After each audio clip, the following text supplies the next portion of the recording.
You're listening to Miss Style, Strength, and Grace with Deidra Murphy. This is your one-stop shop for style, fashion, health, and fitness. Deidra's passion is to help empower women to reach their fullest potential, both inside and out. Deidra and her guests will be discussing how to develop your style, health, and lifestyle hacks to energize your day and inspire you to keep reaching higher levels of success. Deidra is a professional fashion stylist, health guru, and Mrs. Washington 2017. It's time to get open and honest with Deidra. So I'm super excited to welcome Roxie Drofiak. Did I say it right? That's right. Awesome. To the podcast today. So I'm going to let Roxie give us a quick little intro about her before we dive into our questions today. So welcome, Roxie. Thank you. So my name is Roxie Drofiak. I am the creator of The Little Pearls of Life, which is a lifestyle, fashion, and travel blog. I've been now blogging for 2 years. It's actually been a passion of mine, something I used to talk about all the time. And thanks to my amazing fiance, that he pushed me and helped me get started. And so it's been about 2 years. I recently got engaged, so almost a year ago now. We're getting married in 2018. Not only do I blog, but I also work in wealth management, or I do private client service. And so that relationship building skill that I've learned through my work, I use that for my blog in order to build relationship with brands and companies. So it's been a really exciting and fun journey. That's awesome. And that really leads well into my first question here. I wanted to talk a little bit about your day job, your first hustle that you do. So tell me, how did you get involved with your current position? So I've been in the wealth management industry for about 6 years, going on 7 years. It was really just a friend sent me an email. My company is hiring. Would you be interested? And I've always had an interest in the investment world. And so it was just like, wow, how crazy is this? It just fell on my lap. And so I went ahead, pursued, got the job. And for me, it's fascinating because you learn about the relationship building aspect and the investment world. And as different as it is from blogging, it does correspond with blogging in order to build relationship with brands and also building relationship with clients. So yeah. That's great. What would be your number one tip when it comes to, networking, building those relationships? How do you make that, an easy transition? Well, it's all about just being genuine. Everybody wants to sell something to everyone. And when you feel like somebody's trying to sell you something, I feel like there's this guard that comes up. So it's more of like, what can I do for you? What value can I add for your company or your brand or your industry in order for it to be a two-way street? So it's always a two-way street in that relationship building process. Yeah. I think that even goes down to anything in life, especially as both former and, title holders for pageantry, when you're going out there looking for sponsors, you really want to go out there and say, like, how can I help promote you and your business through some sort of sponsorship, whether it's like a brand or a donation of services. It's like, okay, like I'm going to blast you and basically pimp you all over the Facebook world to help promote your brand. And then they see that as a good tool and avenue for their business. Absolutely. And it helps with their branding as well. It's like, hey, look, this is our lash services business and look who we've worked with. Here's a pageant person, a Miss Washington or Mrs. Washington, and it helps build their brand awareness and brand recognition. Yeah, absolutely. I wanted to get now into a little bit about your blog. So you said that with the encouragement of your fiance, Jordan, you got into blogging. So is there like a story when it comes to how you created the Little Pearls of Life blog? And for those of you that are listening, it's based out of Seattle, Washington. That's where Roxie's located. So what was the story about how you got involved with blogging and started it? So funny story. The second pageant I ever competed in, it was in 2011, the Miss Washington USA pageant.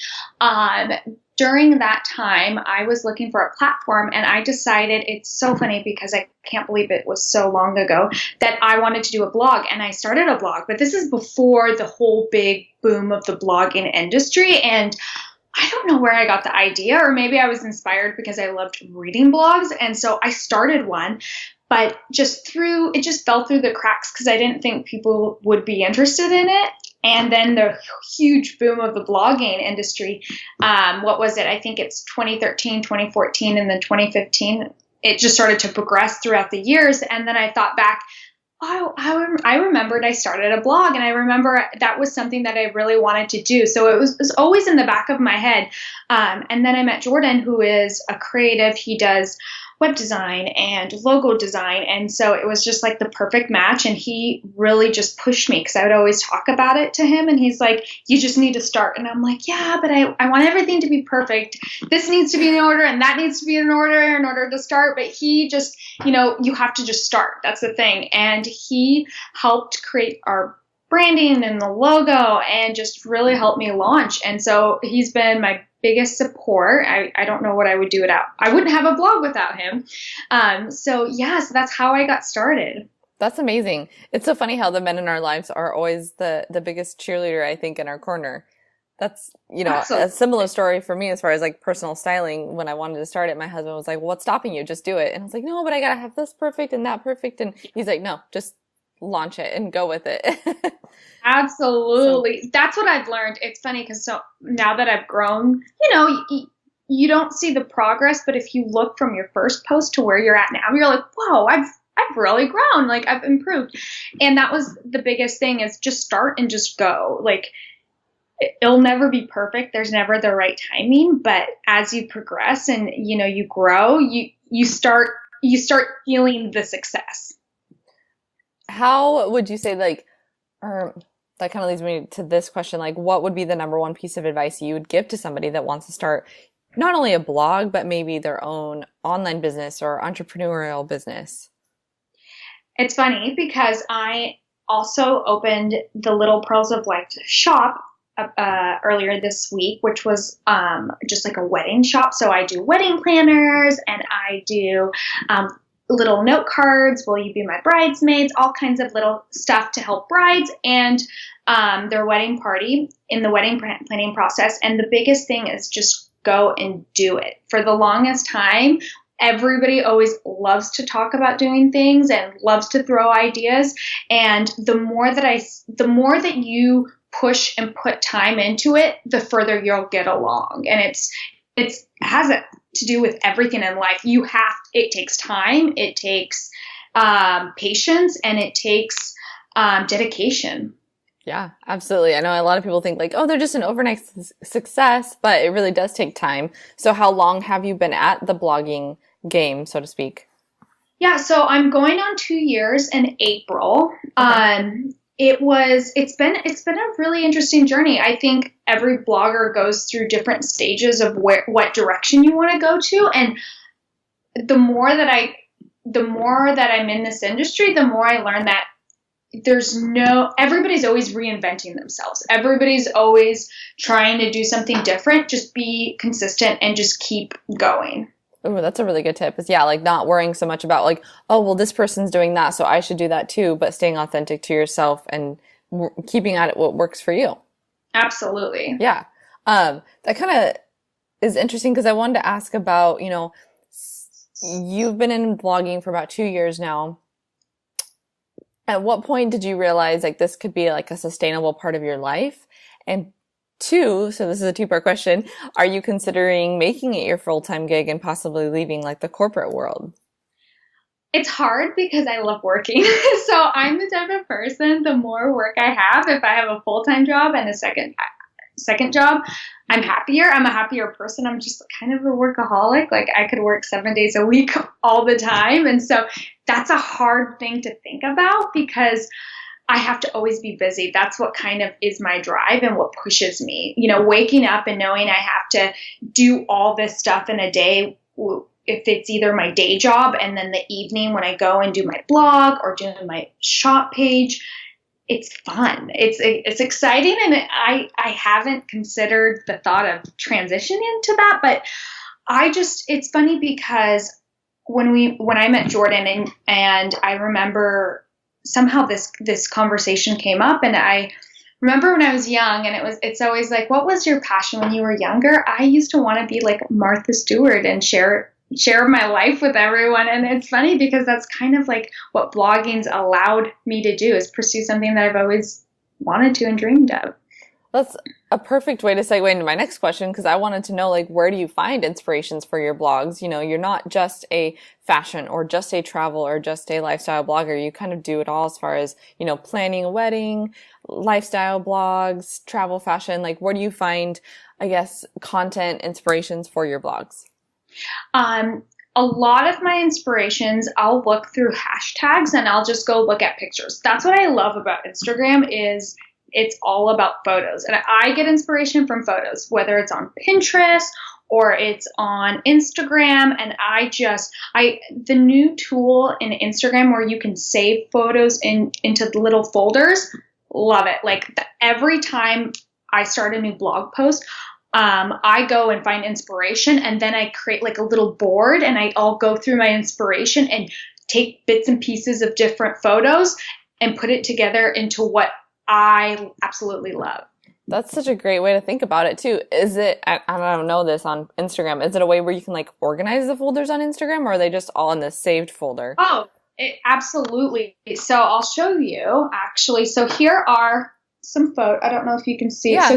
So these are all of my saved photos. And as you can see, they're all wedding inspirations. Mm-hmm. So when you go to a photo and you click this button, it will save it. Let's go. So let's remove this one and I'll show you. Okay. So it saves it, and you save to collection, and that's where you can add a button right over here to create a new folder. So this particular, photo is an inspiration for wedding hair. So I have a wedding hair folder, and I'll just save it in there. And I do that for blog posts. I do that for flat lays.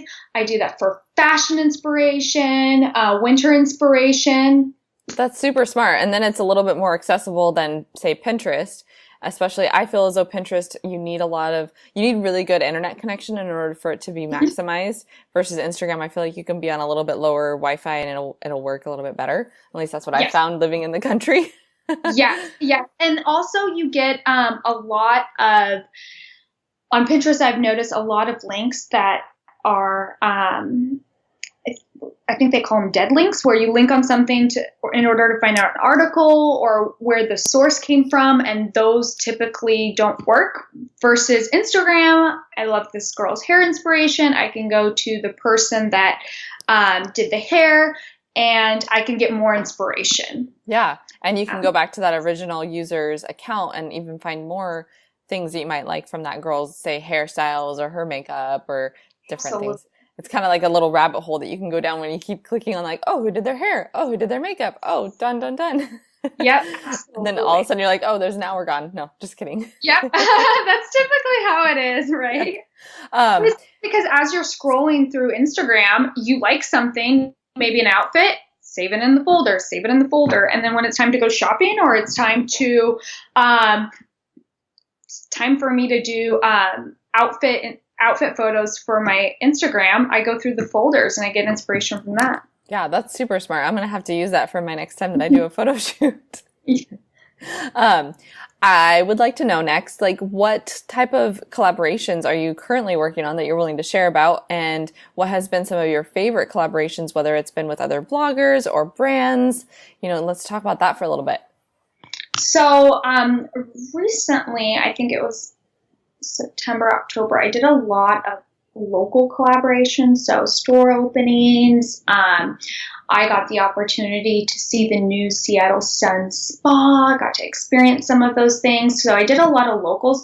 As far as collaborations I'm working on right now, I had to actually pull back from that because it was taking a lot of my time, and I didn't have as much time to devote towards blog posts. So there's a few companies that I'm working with, fitness, beauty, a few fashion ones. And so I feel like a list of things, and it's like, it's all about getting organized and taking the time to do everything. It takes time. Yeah. So when you did those local ones, was it events where like you were going to, say, the grand opening of that store or that location, or was it that you were blogging about it? Like, how did that work? Yes. So a lot of it was the store was opening. They wanted to have a sort of opening party with local bloggers and fashion people that were local. And so that was a lot of the events that I was going to in the last 2 months. And so I had to stop because I love them, but it takes a lot of time, and you have to be very careful where you put your time, because you have to prioritize what's important. Yeah, absolutely. What kind of advice would you give to somebody? Because I obviously follow you on Instagram, and I would like to know, what kind of advice would you give to somebody on growing their social media presence? Because that's a huge part of blogging. Like, if you are putting this great content out there, but you don't have anybody to share it with, then it doesn't get seen. I think the biggest thing is be authentic and be true to yourself. Even when it's working with brands, I've had brands reach out to me, and maybe they aren't something that I particularly would consider myself. I don't do anything if it doesn't fit my brand. And so being authentic and, get your inspiration from somewhere. I think that's the biggest thing. Is I go through, and I have a few Instagram followers, and they are my inspiration, and they're the ones that I go to for inspiration and ideas. And so that's the biggest thing. And I feel like what Instagram has done, and with my blog, it's really helped push me into building a brand for myself, like branding myself as, who do I want to be? How do I want to be perceived? And putting my best foot forward. If you were to describe your brand in like less than 5 words, what would those words be? I mean, typically like 3 words or so, but how would you describe your brand in like the Little Pearls of Life blog? So luxury brands, let's see. Luxury, elegant, high touch. 5 words. I mean, it doesn't have to be 5, like 3 or 4. No, I love dressing up. I'm a girly girl. I love inspiring people into putting their best foot forward. I think that life is all about improving yourself, right? Like, if you're not growing, you're usually not at your best. It's all about growth. It's all about progressing. Yeah, absolutely. And I can totally see that, like, just by the name, Little Pearls of Life. I mean, pearls obviously bring a feeling of sophistication, and, you conjure up images of Audrey Hepburn in pearls, or Chanel. And I definitely feel that from your blog and your vibe. How long did it take you to really hone in on that as far as developing that sense of true, authentic branding?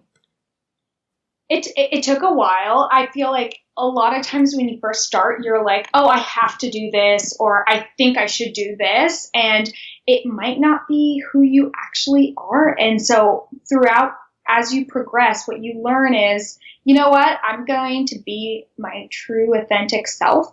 And you will get people that will make comments and judge you based on who you are, but you just have to stick to it and say, this is who I am, and I'm happy with it.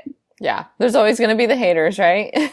Oh, yeah. I've experienced a lot of them. It's just little comments about like, oh, your life, you try to make it seem like you're just so perfect. And I'm like, well, everybody goes through things, but I want to put my best foot forward, and I want to present my very best.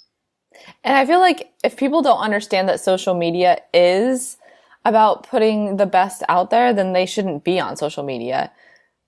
You Absolutely. know what I mean? Like, if they're not understanding that it's a curated form of media and content, then maybe they shouldn't be on that sort of platform, as harsh as that is to say. And that's the thing, is like, you're going to attract the people who are like you, or inspired to be like you, or you have to decide what is it that you want. Do you want people that like to complain and like to do posts that are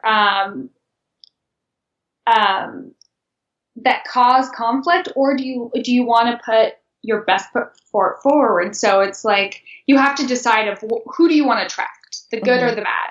Absolutely. And my old business coach that I used to work with always said, like, attract the right client, don't chase. And so I think that, is totally true when it comes to blogging and having a social media presence. Is you want to attract the people that are going to like you, and the people that don't, they'll fall off, and maybe they'll follow for a little bit, but they'll eventually unfollow, and that's okay. Yeah, absolutely. Absolutely. You just really have to stay true to yourself and true to your belief. That's what I feel like. I feel like anytime you want to go towards a direction just because you might make more money or, I've heard of bloggers say, oh, I post photos like this because this is what my followers want. And I'm like, well, that's not is that true to who you are, or is that true to, so you could get more likes? Like, you have to decide who are you, and are you going to stay true to yourself? Yeah. And at the end of the day, it feels great when you go to bed and you're like, you know what? That's who I am. And not because of what people tell me to be like. It's who I truly believe in. That's who I am. Yeah. Yeah, that's so true. And I love it. I did have another question about your blog, and then I wanted to kind of switch gears a little bit on you and talk a little bit about pageants. So my last question was, is there anything new and exciting in the works for Little Pearls of Life that you're willing to kind of give us a teaser on? Okay. So as everyone knows, I love dressing up. I love dresses. So we're kind of working on something there. That's all I'm going to say. Okay. It's something that I thought about and wanted to do for a long time, and now I'm starting to pursue it. So I don't want to go deeper into that, but just a little teaser. Okay. So people are going to have to just follow you on social media and on your blog in order to find out when all the details drop. Yes, I love exactly. It. A little taste.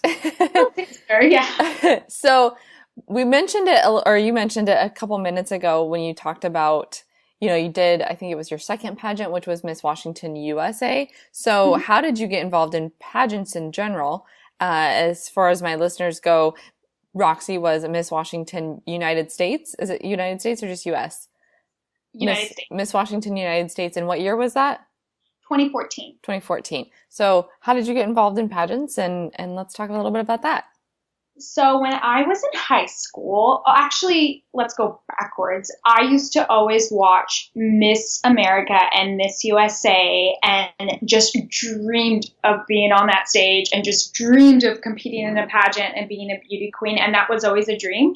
But I remember graduating high school, and I remember going on the Miss Washington USA, Teen USA website, and I was like, I don't know how to get involved. I don't know what to do. And so it was like, this is my desire, but I have no idea how to do it.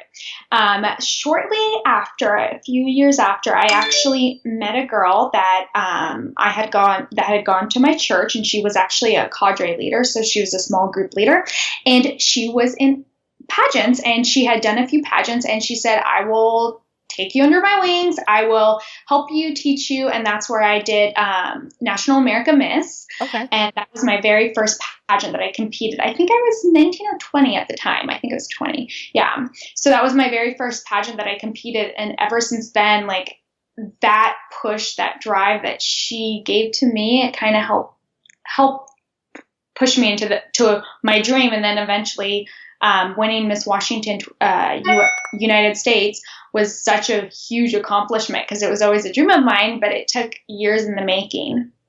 It sounds like we were on similar paths. I didn't get involved in pageantry until I was 23. And it was one of those bucket list things of like, oh, I've always admired, watching Miss America, watching Miss USA. Like, I would want to do it one day, but I didn't know the ins and outs or even how to get involved. And I think that's the greatest thing about pageantry in general is women helping women and inspire them to get involved and just start. You don't have to be perfect and you don't have to win your very first pageant. It's about just starting it. And like you said earlier about whether it's a blog or an entrepreneurial, a drive that you have, just start. It doesn't have to be the perfect time.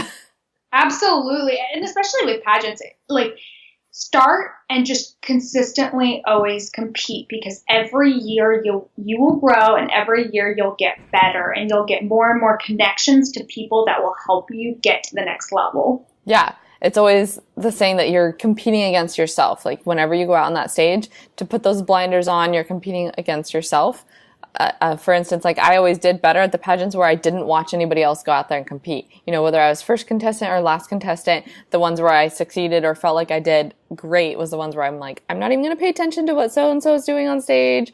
I'm just going to go out there and do my thing and make sure I'm hitting my turns or my poses and not worry about like, oh, she did a turn there. Should I do a turn there too? Absolutely. I agree. It's all, pageantry has taught me self-improvement. And that's even after, now that I've competed, it's been like 3 years since I've competed. Life is all about constant self-improvement. And if you're not growing, you're just not going anywhere. And so that's kind of what pageantry has forced me into doing that, and put your best foot forward. And also it's always, you're always looking to improve yourself, you know, always challenging yourself in order to do better, be better, become better, and going through the process of preparing for nationals and the time and the dedication that it took in order to get there. I took that and I put it towards other areas of my life, such as my blog and maybe other dreams and goals and things that I've worked on, or my fitness. And I've really I've seen how the pageantry, the work that you put into that, relates into your everyday life. Absolutely. Kind of taking that same amount of dedication, whether it was prepping for nationals and now putting that towards your blog or even your business with your clients in wealth management. Absolutely. I love it. What was your platform when you were involved in pageants? It's been a while. Let's see. What was my platform? I'd have to go back. I was involved in a lot of nonprofits. So it was really, I think it was junior achievements. That's what it was. It was junior. There's a few platforms that I did, but it was junior achievements and the education on finance and financial independence. So, ooh, that's a good one. That's not very common to hear.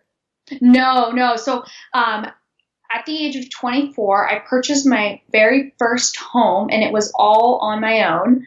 And it was a challenge, and it was hard work, and nobody helped me out. A lot of people said I was making a big mistake. I was going to fail. And it was in 2011. So there's so many uncertainties during that time, but like, it was the best decision I ever made. And it's the things that I learned through programs such as Junior Achievements that has really taught me the importance in being educated in finances and investments. That's a really good point, especially nowadays. I feel like so many youth are just left to their own vices when it comes to learning how to manage money. I mean, so many kids nowadays don't even know how to write a check physically. Not that it is a huge skill to have, but you know, they don't even know how it works. So if you were to give like a piece of advice to, say, a young person, maybe a millennial, about wealth management, what would be your number one piece of advice? Well, everything I would start with is, if you're younger, learn what it is to have a credit score, learn what it is to build a credit score, learn what it is to have a savings, an emergency fund, and learn what it is to live below your means. That was like my biggest advice. It doesn't really matter how much you make. It all depends on how well you manage your finances and how well you make your money work for you. Oh, that's a good point, especially because so many people, when they finally get money or they are starting to make money, if they have those same management skills that they had before, you know, it's still the same problems, just on a bigger scale. Absolutely. You just spend more. Yeah. The more money you make, the more you spend. So what is it? More money, more problems, as Puff Daddy said once. Exactly. So learning to manage is so important because as you know, we go through these different financial cycles, and when we're in a down cycle, then it becomes really difficult. But being prepared for that down cycle and being prepared for the what ifs, there's a huge satisfaction and reassurance that, like, hey, if something bad was to happen, I have an emergency fund and I have a backup plan. Yeah, that's so smart. So as we kind of start to wrap things up, I have some questions that I kind of start to ask, or always ask my guests on here. So my first one is, do you have a current favorite resource? It could be a book, somebody else's podcast, maybe it's a show, or just some sort of self-help person out there. What is your favorite resource that you've been binging on? Okay. YouTube, and I love watching Gary Vaynerchuk because he is so honest and so straight to the point. And I actually was listening to a video earlier this week, and it was on self evaluation, evaluating yourself and being honest with yourself. And are you at a place in your life that you think that you are happy at? And are you doing everything possible to get into what your dreams are? So it's been pretty good. I love listening to Gary Vaynerchuk, all of his videos on YouTube. I'm definitely gonna have to check that out. Does he also have audiobooks or podcasts or anything? He has a few books. He should have a few audiobooks, but I'm saying he gives so much content on YouTube for free. He always says he leaves money on the table because he could literally charge people. So a little background on Gary Vaynerchuk. He was born in the Soviet Union, and I was actually born in the Soviet Union as well. So he came here, I think at the age of 10 or 7. I don't remember, but he built an crazy online business with his father's wine business. He was one of the original YouTube stars on YouTube. He left YouTube for a while and then came back, but he's built an extremely successful company. He's worth $55 million. I think that's his net worth. He's one of the original investors in Facebook and all kinds of other social medias. Oh, wow. That does sound like a really good, influential person to start following and listening to. I'm going to have to check that out for sure. Anybody that you He's so straight to the point. He will not give you a cookie answer. He will tell you a lot of times what people don't want to hear and don't want to face the reality of. Yeah. What are who has been your greatest influence or mentor in your life?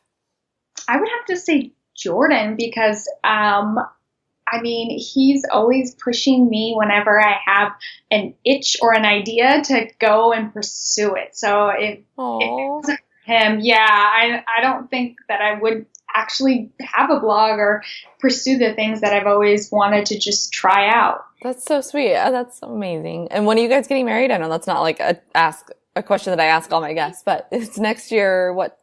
June 23rd. Oh, we're really close. We'll be close in our anniversary. Chris and I got married in June 29th. So for June brides. Well, it wasn't this year. It was 4 years ago. So it'll be 5 years ago this summer that we'll celebrate our 5th anniversary. Oh, that's exciting. Yeah. All right. My last question is something I've been asking all my guests, and it's very open to interpretation. So I'm interested to see your take on this. As you know, my name of my podcast is Miss Style, Strength, and Grace. So I've been asking, what does it mean to you to do things with style and grace? When you think of pageantry, it's all about the grace that you present yourself and your branding. And it's style and grace is all about your branding and who are you and are you authentic to yourself? So it's something that I feel like style and grace, I feel like I'm stumbling on a question like pageantry, right? They don't have maps. The kids don't have maps. That's why they can't find them. I feel like style and grace, it's all about branding, and it's all about who are you and what story do you want to tell the world? So almost being authentic to who you are and presenting that to everything that you do. Absolutely. Oh, I love it. I feel like right now in our world, we keep hearing that word authentic and everyone kind of keeps using it, but it is so true and it really does resonate, especially in a world where, we're seeing everything be so fake and so polished and so perfect that I think as a society, we are craving true connection and authentic people and, just realness. Absolutely. And just being relatable, right? Like, how can you relate to everyone else? Especially in a world where we're so connected, yet we're disconnected. Absolutely. I think that's wonderful. 100%. That's awesome. Well, I appreciate it so much. So thank you for joining me on our podcast today, and let my listeners know, where can they find you both on, your social medias, your blog, like where can they just dive into the Little Pearls of Life and fall in love with it? So my blog URL is thelittlepearlsoflife.com, and on Instagram, I guess that's my biggest social media, Instagram and a little bit of Facebook, is it's under my name. So it's my Instagram user is RoxieDrofiak, and that's Roxie Drofiak. Perfect. And I'll be sure to include that in the show notes today so that people can spell it correctly, because I'm sure it's probably something you encounter a lot where people are like, how do you spell that? Yep, I get that a lot. I get that too with Deidra, and they're like, how do you spell Deidra? So I totally understand. So yay for having unique names, right? Thanks, yep. Perfect. Well, I appreciate it today, and I will look forward to sharing this out. So thank you, Roxie, for coming on. Thank you for having me. Hey ladies, thanks for listening, and we hope you enjoyed today's episode. To help empower more women, please be a doll and rate, review, and subscribe to this podcast. For show notes and other free resources we mentioned today, go to styledbydeidra.com.